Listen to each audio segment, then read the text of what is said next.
మధ్యాహ్నం. నా పేరు లిఖిత. నేను 9వ తరగతిలో చదువుతున్నాను. వీరు నా స్నేహితులు షణ్ముఖ్ మరియు మైదర్. ఇప్పుడు మేము కొన్ని పద్యాలు చెప్తున్నాం. వీటిలో తప్పులున్నా ఒప్పులున్నా క్షమించండి.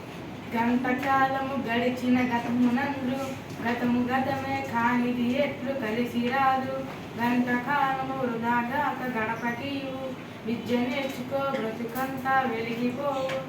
భావం: మనం కాలాన్ని వృధా చేయకూడదు. కాలం చాలా విలువైనది. మనం ఏ పనన్నా చేయాలంటే కాలం చాలా ముఖ్యం. చదువుకోవాల్సిన సమయంలో చదువుకోవాలి, లేకపోతే మనకి ఎలాంటి పని దొరకదు. ధన్యవాదాలు. నిండు విస్తిరాకు నిశ్చలంబుగనుండు ఏమి లేని విస్తరగిరిపడును వినయవగు వివేకి విజ్ఞవి గుజడుండు మాచిరాజు మాట మనుల మూట. భావం: అన్నీ ఉన్న విస్తరాకు నిండుగా నిశ్చలంగా ఉంటుంది. అదే ఏమి లేని విస్తరాకు ఎగిరెగిరి పడుతుంది. అదేవిధంగా వివేకవంతుడు తన జ్ఞానంతో నిర్మలంగా ఉంటాడు. అవివేకవంతుడు తన మిడిమిడి జ్ఞానంతో ఎగిరెగిరి పడతాడు.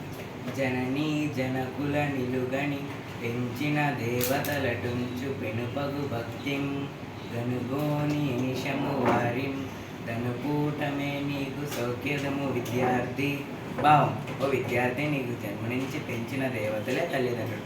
వాళ్ళు మిక్కిల భక్తితో ఎల్లప్పుడూ సేవించాలి. ఇలా చేయడం వల్ల నీకు సర్వసుఖాలు లభిస్తాయి.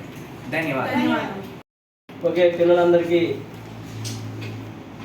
ఈరోజు 7th క్లాసు యాక్టివిటీ చేస్తున్నాం. అందులో కొన్ని నీతి పద్యాలు త్రిలోక్, మోనిక అండ్ విశాల్ మీతోని ఆ పద్యాలు వారు పాడి మీకు వినిపిస్తారు. నచ్చితే నచ్చపోయినా వింటారని కోరుకుంటున్నాను. Thank you. ధనమే మైత్రిని తెచ్చున్, ధనమే వైరమును తెచ్చున్, ధనమే సబలన్ ఘనతను తెచ్చును నంతటి గణముల కుప్పలకునైనా గొవ్వల చెన్న. ఓ గొవ్వల చెన్న, ధనమే మిత్రుని తెస్తుంది, ఆ ధనమే శత్రువుని చేస్తుంది. సభల్లోని గొప్పగా చేసేది ధనమే. ఈ లోకానికి ధనమే అవసరం. పరుల తిట్టనోరు పాప పంకిల మౌను పెద్దలను నుతింప శుద్ధి యగును. నోటి మంచితనము పాటించు సుజ్ఞాని కాళికాంబ హంస కాళికాంబ. ఇతరులను నిందిస్తే మన నోటికి పాపం అనే బురద వచ్చి అంటుకుంటాది. పెద్దలను గౌరవిస్తే పుణ్యం లభిస్తుంది. మనం ఎల్లప్పుడూ పెద్దవారిలాగే మాట్లాడుతూ ఉండాలి. శ్రమగలిగిన సిరిగలుగును, శ్రమగలిగిన వానగలుగు సౌఖ్యం లల్లన్. శ్రమగలిగిన దోణగలుగును, శ్రమగలిగిన మెచ్చు సౌరి సదయదు తండ్రి. భావం: శ్రమ అంటే ఓర్పు. ఓర్పు ఉండే వాళ్ళకి సంపద వస్తుంది. ఓర్పు ఉంటే విద్య అబ్బుతుంది. ఓర్పు ఉంటే సాక్షాత్తు భగవంతుడే మిమ్మల్ని దీవిస్తాడు. ధన్యవాదాలు. మధ్యాహ్నం. నా పేరు హరిణి. నేను 8వ తరగతిలో చదువుతున్నాను. నా తోటి స్నేహితులు చరిత మరియు చైతన్య. ఈరోజు మేము సందేశం అనే పాఠంలో నీతి పద్యాలు చెప్పబోతున్నాము. అందులో తప్పులున్నా ఒప్పులున్నా మమ్మల్ని క్షమించండి. పామునికి పాలు, చీమనుకి పంచదార, వెప్పుకొనుంచిన కర్మ భూమిని జనించు. ప్రార్థన పైన ధర్మ దేవతకు కూడా నుడికి పడు జబ్బు కలదు వీడున్న చూట అనగా భావం.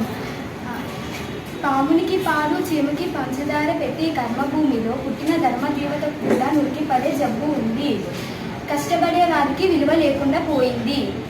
వాని రెక్కల కష్టము లేని నాడు సాశ్చర్యం పాడి పులకించ సంశయించు. వాని చెమట దారలలోంచే ప్రపంచనముకు భోజనం పెట్టు. భావం: కష్టజీవి రెక్కల కష్టమే లేని నాడు దేశంలో పంట పండించడం సాధ్యమే కాదు. వారి చెమట దారాలలోంచే మనకు భోజనం దొరుకుతుంది, కానీ అతనికి మాత్రం తిండి లేదు. వారిని ఉద్ధరించు భగవంతుడే లేడు, మనుజుడెట్లు వారి కనికరించు. వాడు చేసుకున్న పాపకరణమేమో ఇంతవరకు వారికి ఎరుకలేదు. భావం: వాడిని దేవుడే ఉద్ధరించకపోతే మనిషి ఎలా ఉద్ధరిస్తాడు? ఇన్ని కష్టాలు పడడానికి వాడు చేసుకున్న పాపం ఏమిటో వాడికే తెలియకపోతే ఇన్ని కష్టాలు ఎలా పడడానికి వాడికే తెలియకపోతే ఎలా తెలియాలి? ధన్యవాదాలు